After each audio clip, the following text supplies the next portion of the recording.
मेरे प्यारे दोस्तों, आपका स्वागत है हमारे YouTube चैनल पर। जैसा कि हमने ये कुछ पहले वीडियो में बताया था कि ज्ञान यज्ञ हो रहा है मार्च 30, 2025 को। पहला जो नवरात्र है वहाँ ज्ञान यज्ञ शुरू होगा। तो उसी की श्रृंखला में मेरा कुछ प्रयास हम कर रहे हैं कि जो पूर्व यज्ञ था उसके जो उपनिषद है बृहदारण्यक, वही ज्ञान यज्ञ में हो रहे बृहदारण्यक उपनिषद पर जो व्याख्या हम श्रवण करें, हम सब मिलकर सभी के मंगल की कामना करते हुए पुनः पुनः आइए श्रवण करें। मोहन चेतन जी और उत्तर काशी से पधारे हुए हर ब्रह्मेंद्र जी महाराज और भी संत है सायंकाल पधारेंगे। सबको प्रणाम करते हुए समस्त संतगण और जिज्ञासु साधक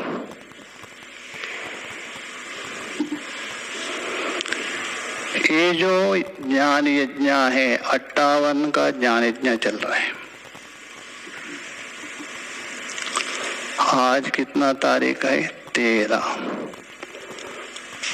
58, 5, 8, 13, 5 और 8 13, तारीख भी 13। 13 तुझको अर्पण।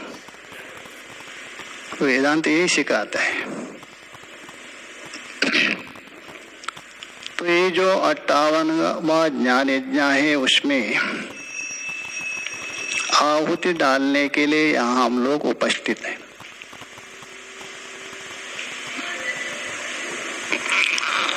तो यहाँ प्रस्थानत्रयी पूज्य महाराज ने अभी बता दिया। ब्रह्मसूत्र है, स्मार्त में गीता है और स्रोत में उपनिषद। ऐसा तो उपनिषद है 108 उपनिषद प्रसिद्ध है। मुक्ति को उपनिषद में बता दिए। भगवान श्री राम जी ने हनुमान जी को वहां उपदेश किया है।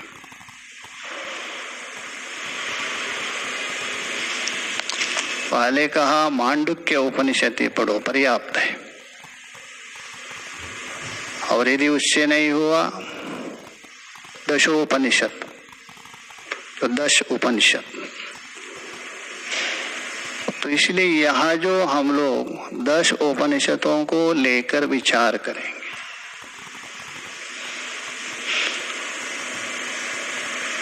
ईशादि अष्टोपनिषद, सामवेदिया छांदोग्य उपनिषद, शुक्ल यजुर्वेदिया बृहदारण्यक उपनिषद, 10 उपनिषद। उसमें भी हम लोग जो विचार करेंगे बृहदारण्यक उपनिषद को लेकर। उपनिषद की आवश्यकता क्या है, क्या जरूरत है? ये जीव है अनादि से ये संसार सागर में, भवार्णव में बार बार फंस रहे, डूब रहे। पुनरपि जननम पुनरपि मरणम। इस संसार सागर से पार हो ना हो, जैसा मान लीजिए कोई विशाल सागर हो अथवा तालाब हो, उसको पार होने के लिए आपको नौका चाहिए। वो भी क्या है? सुदृढ़ नौका चाहिए, मजबूत चाहिए। यहाँ तो पार होना है संसार सागर, भवार्णव है। तो ये जो भवरूप सागर है, संसार रूप सागर है, इससे पार होने के लिए वेद भगवान ने वहां 3 नौका बता दिया। किंतु किस नौका से पार होगा वो अलग बात है। सबसे पहले वहां कर्म रूप नौका बता दिया। मुंडक उपनिषद में आप लोग श्रवण करेंगे। ये जो कर्मरूप नौका है, अष्टादश प्लवः, 18 पुर्जों से बनाए हुए, 4 वेद के 16 ऋत्विक, एक एक वेद के 4 होते हैं, तो 4 मतलब 4 वेदों के 16 हो गए, और यजमान और यजमानी मिला करके 18 है। ये जो 18 पुर्जों से बनाई हुई जो कर्मरूप नौका है, इस नौका से आप संसार सागर से पार नहीं कर सकते, कुछ दूर तक पहुंच सकते। कहां तक? स्वर्ग तक। ये स्वर्ग भी संसार के अंतर्भूति है, आगे नहीं पहुंच सकते। और दूसरी एक नौका है उपासना रूप नौका। उपासना भी अलग अलग है, 3 प्रकार की बता दिया छांदोग्य में। कर्मांगबद्ध उपासना, प्रतीक उपासना, अहंग्रोपासना। उसमें विशेष जो अहंग्रोपासना है, वो नौका आपको संसार का कुछ किनारे तक पहुंचा देंगे, ब्रह्मलोक तक, क्योंकि ब्रह्मलोक भी संसार के अंतर्भूति मान। किंतु पार हो के आप उधर नहीं जा सकते। तो संसार सागर को पूर्णतया पार होने के लिए ज्ञान उड़ुपेना, ज्ञान नौका है, गीता में भी बता रहे, उससे संभव है। ये जो ज्ञान रूप नौका है, ये वेदांत है। इसलिए वेद को कर्म कांड, उपासना कांड और ज्ञान कांड कहते। तो हम लोग विचार करेंगे बृहदारण्यक उपनिषद को लेकर।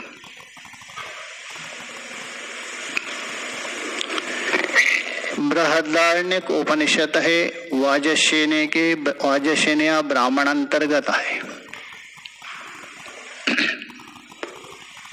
2 शाखा है, एक काण्व शाखा, एक माध्यन्दिनी शाखा।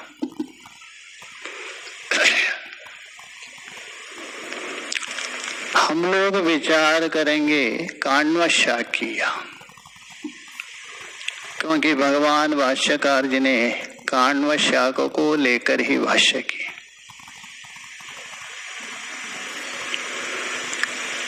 ये है शुक्ल यजुर्वेदीय है, 4 वेद है, ऋग्वेद, सामवेद, यजुर्वेद और अथर्ववेद।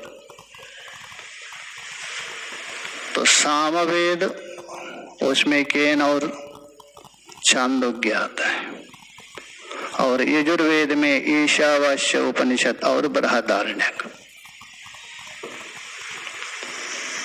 शुक्ल यजुर्वेद में, कृष्ण यजुर्वेद में कटा दियाएंगे। ये शुक्ल यजुर्वेद है, इसका मुख्य प्रवर्तक याज्ञवल्क्य ऋषि मानते हैं। विष्णु पुराण में एक आख्यायिका आती है,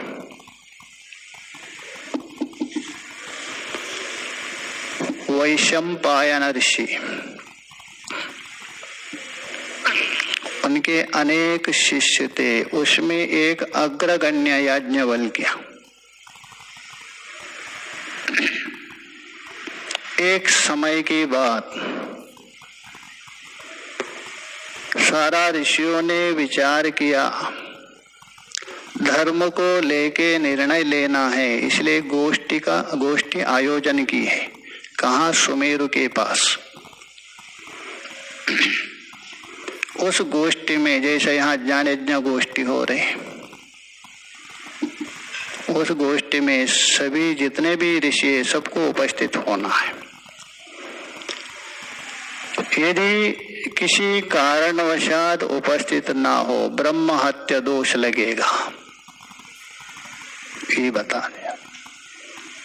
सारे ऋषि उपस्थित हो गए, किंतु वैशंपायन ऋषि किसी कारणवशात नहीं पहुंच सके। उनके मन में संशय हो गया, ब्रह्म हत्या दोष मुझे लगेगा। इसलिए अपने शिष्यों को बुला करके कहा, हे शिष्यगण, ये जो ब्रह्म हत्या दोष निवृत्ति करने के लिए आप लोग मिल करके एक अनुष्ठान कर दीजिए, जप कर दीजिए मेरे लिए। उसमें सभी जितने भी विद्यार्थी थे, छोटे छोटे, याज्ञवल्क्य थोड़ा बड़े थे, उन्होंने कहा, गुरुजी ये तो छोटे छोटे तित्तिरी जैसा है, ये क्या अनुष्ठान करेंगे? मैं अकेला कर सकता हूं, अकेला समर्थ। इसको कहते अहंकार, अभिमान। अहंकार और अभिमान जहां है वहां ये विद्या फलित नहीं हो सकती कोई भी। वैशंपायन ऋषि, उनको क्रोध आ गया, क्या ये छोटे छोटे ब्राह्मण बालकों को तुम तित्तिरी पक्षी के उपमा दे रहे हो? क्या समझ रहे? अपने को बहुत बड़े विद्वान मानते हो? ये तो मैंने दी हुई विद्या को आपने अपमान किया है, विद्या का अपमान है, इसलिए विद्या आप वापस दे दो। तो याज्ञवल्क्य ने उस विद्या को उल्टी किया, इसलिए उल्टी करने से उसका रंग सांवला हो गया, कृष्ण वर्ण। जैसा आप कुछ खाइए, उल्टी कर दीजिए, उसका रंग देखिए अलग होता है। किंतु विद्या है, ब्रह्म विद्या है, वेद विद्या है।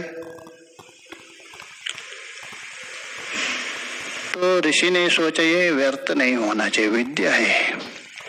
इसलिए सारे ब्राह्मणों को कहा, बालकों को, तुम तित्तिरी का रूप धारण करके इसको ग्रहण करो। ऐसा तो ग्रहण नहीं कर सकते, तो तित्तिरी का रूप धारण करके ग्रहण करने से वो तैतरीय शाखा हो गई, ये कृष्ण यजुर्वेद।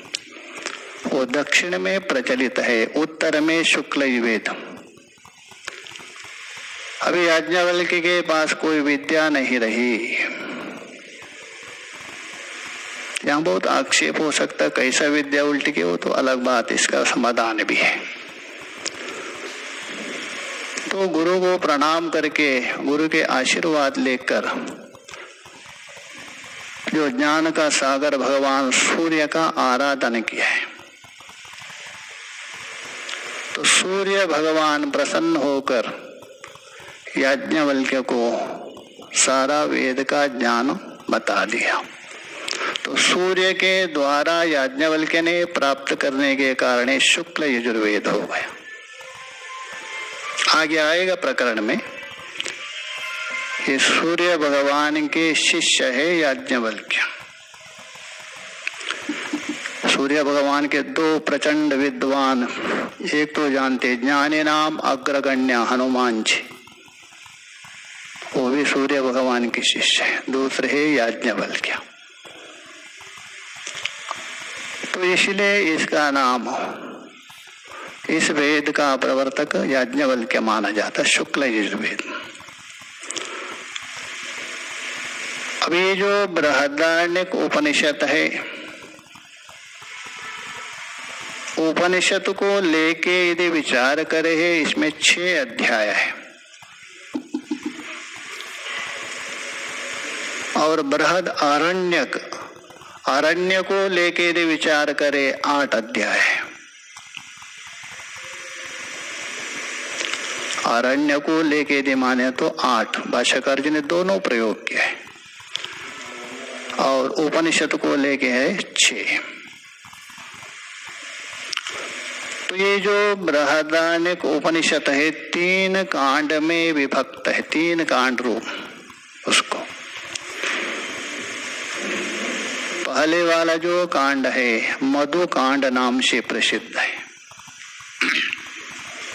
उसका नाम है मधु कांड। मधु विद्या आ जाएगी मुख्य रूप से। छांदोग्य में भी मधु विद्या आएगी, किंतु वो जो असो वही आदित्य देव मधु करके ये उपासना है। यहाँ जो मधु विद्या है ब्रह्म विद्या है। तो मधु कांड है, उसमें 4 अध्याय अरण्य को लेकर, प्रथम द्वितीय तृतीय चतुर्थ। उपनिषद को लेकर 2 अध्याय, अरण्य को लेकर 4 अध्याय। तो दूसरा जो कांड है मुनि कांड, उसको याज्ञवल्क्य कांड भी कहते हैं, मुनि कांड को। और तीसरा है 5वां और 6वां अध्याय उपनिषद को लेकर, और अरण्य को लेकर 7वां और 8वां हो जाएगा।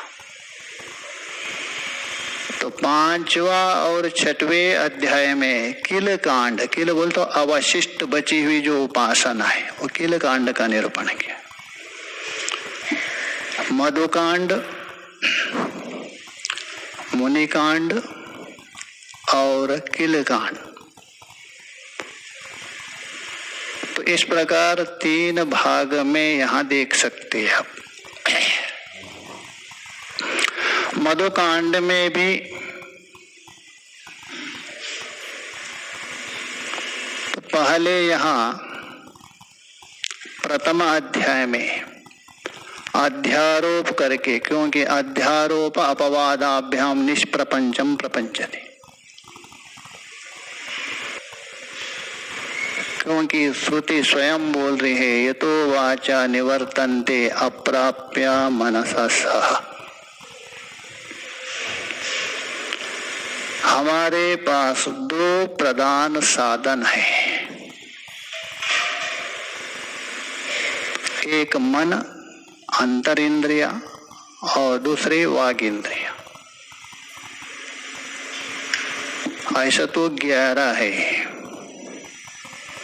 10 बाह्य करण, एक अंदर का जो करण है अंतःकरण, उनमें प्रधान ये 2 है, मन और वाणी, वाग इंद्रिय। ये 2 क्यों है? अन्य जो भी इंद्रिया है हमारे वर्तमान विषय को ही ग्रहण करेंगे। आंख के द्वारा, वैसे नेत्र के द्वारा जो उपस्थित है उसको आप देख सकते, दूसरे को नहीं देख सकते। तो इंद्रिय के द्वारा भी देखिए जो वर्तमान है उसको स्पर्श कर सकते हैं। कान के द्वारा भी जो अभी शब्द सुन रहे हो, कल का जो शब्द नहीं सुन सकते।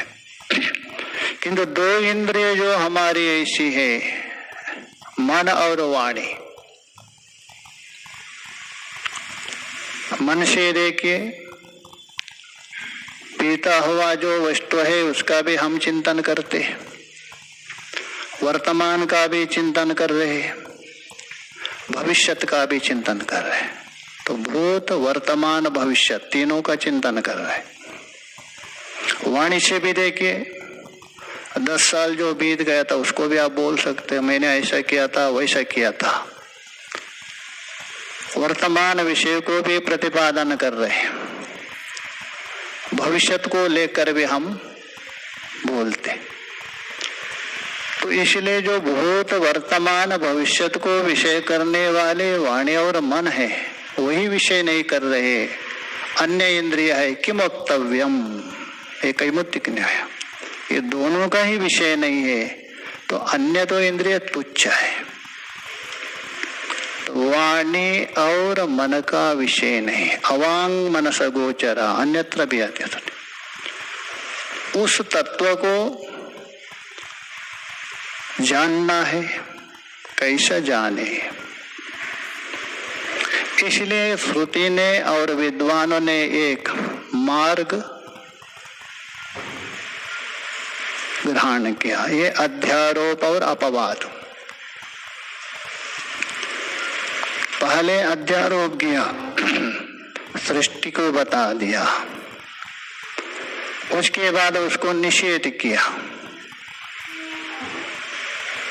तो वैसे ही यहाँ प्रथम अध्याय में अध्यारोप करके सृष्टि बता देंगे मधुकांड में, दूसरे अध्याय में निषेध करेंगे। उसको निषेध करना ही है आपको, पहले अध्यारोप क्यों किया, क्या आवश्यकता है। प्रक्षालनात् पंकस्य, कीचड़ में पैर डाल दे दो और उसके बाद बढ़िया साबुन से धो ले लो, उसके अपेक्षा पैर ही मत डाल दे दो। निषेध करना ही आपको, पहले अध्यारोप क्यों किया। तो यहाँ ये न्याय नहीं लगेगा, इसकी कोई दूसरी गति है ही नहीं आपको बोध करवाने की। तो अध्यारोप और अपवाद के द्वारा बोध कैसे करवा रहे श्रुति। लोक में भी देखिए, पहले भी मैंने बहुत बार बताया था, जैसा स्कूल में जाते हैं बच्चे, छोटे बच्चे हैं, अध्यापक उनको गणित सिखाते हैं। किसी बच्चे को कहा, बच्चा मानो तेरे पास 100 रुपए है, किंतु बच्चे के पास 1 कौड़ी भी नहीं, ठन गोपाल है, किंतु क्या 100 रुपए है, मान ले लो। तो कहेंगे गुरुजी मेरे पास कोई कौड़ी भी नहीं है। तो कौड़ी नहीं तो तुझे गणित भी नहीं आएगा। तो उन्होंने कहा मान लिया।